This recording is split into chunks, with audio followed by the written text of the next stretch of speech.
महत्वपूर्ण प्रश्न हल करने जा रहे हैं। वीडियो को पूरा देखिएगा, अच्छा लगे लाइक कीजिएगा, कमेंट कीजिएगा और शेयर कीजिएगा। चैनल को सब्सक्राइब करना न भूलें ताकि नोटिफिकेशन द्वारा महत्वपूर्ण प्रश्न आपके पास तुरंत भेजे जा सके।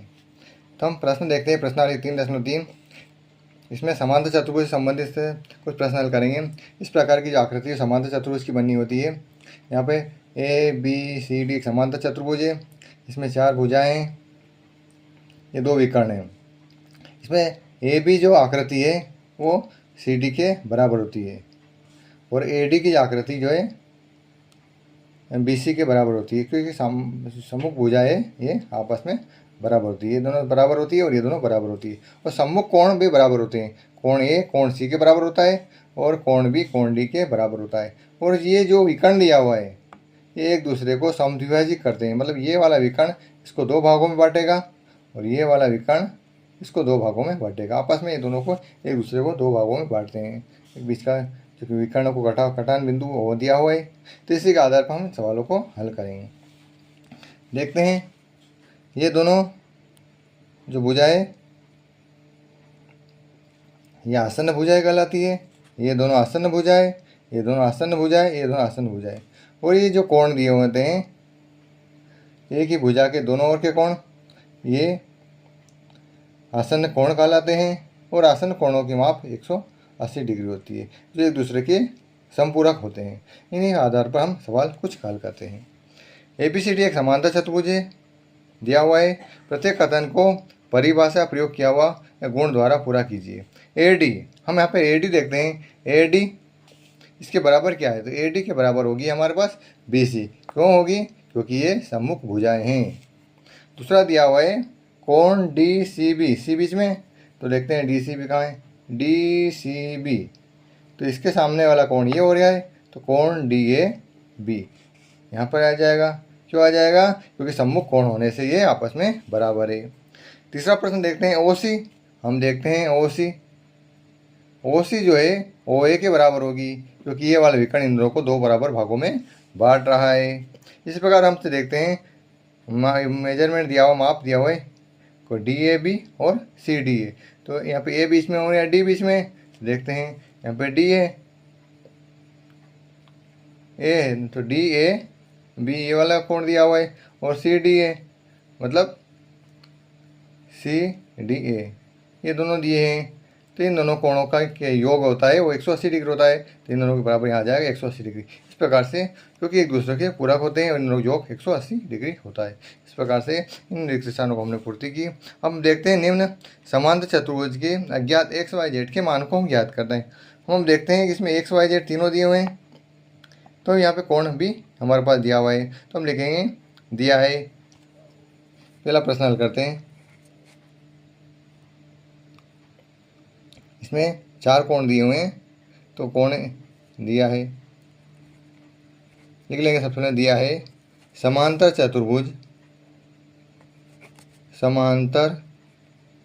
चतुर्भुज ABCD में।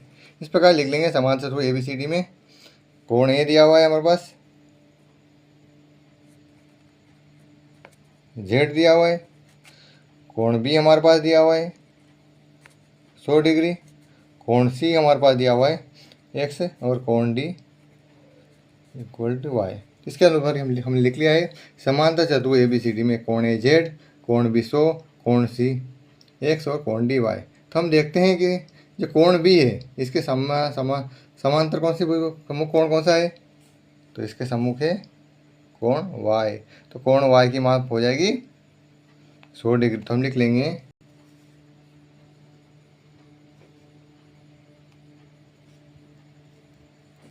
कोण B इक्वल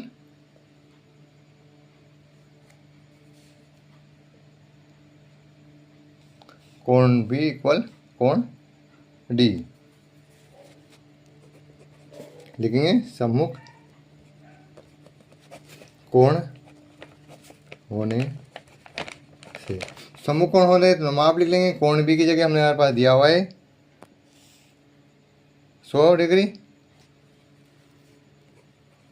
और D की जगह दिया हुआ है हमारे पास Y।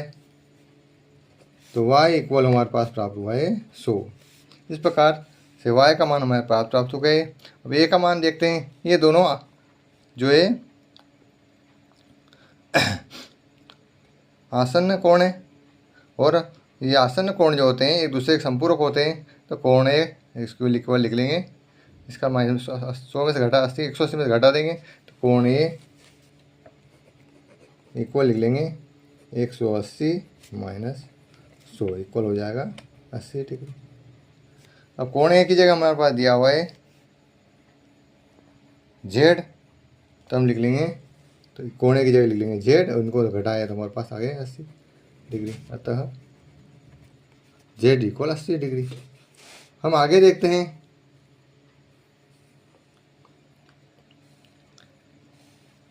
कि ये जो मान दिया हुआ है 80 है प्राप्त हुआ है, तो इसके सम्मुख कोण है सी, तो कोण ए इक्वल कोण सी, कोण ए इक्वल कोण सी जो है सम्मुख कोण होने से, सम्मुख कोण होने से। तो हम लिख लें कोण ए की जगह हमारे पास दिया हुआ प्राप्त हुआ 80 डिग्री, और कोण सी की हमारे पास दिया हुआ है x, तो x इक्वल हो जाएगा हमारे पास 80 डिग्री। इस प्रकार से हमें तीनों वैल्यू प्राप्त हुई, x y z तीनों। अतः x y और z तीनों लिख लेंगे। x का मान है 80 और z का मान भी 80 और y का मान 100 डिग्री प्राप्त हुआ। वीडियो को पूरा देखने के धन्यवाद। इस प्रकार हमारे चैनल के साथ बनाइए वो महत्वपूर्ण प्रश्न पाते रहिए। बहुत बहुत धन्यवाद। चैनल को सब्सक्राइब करना ना भूलें।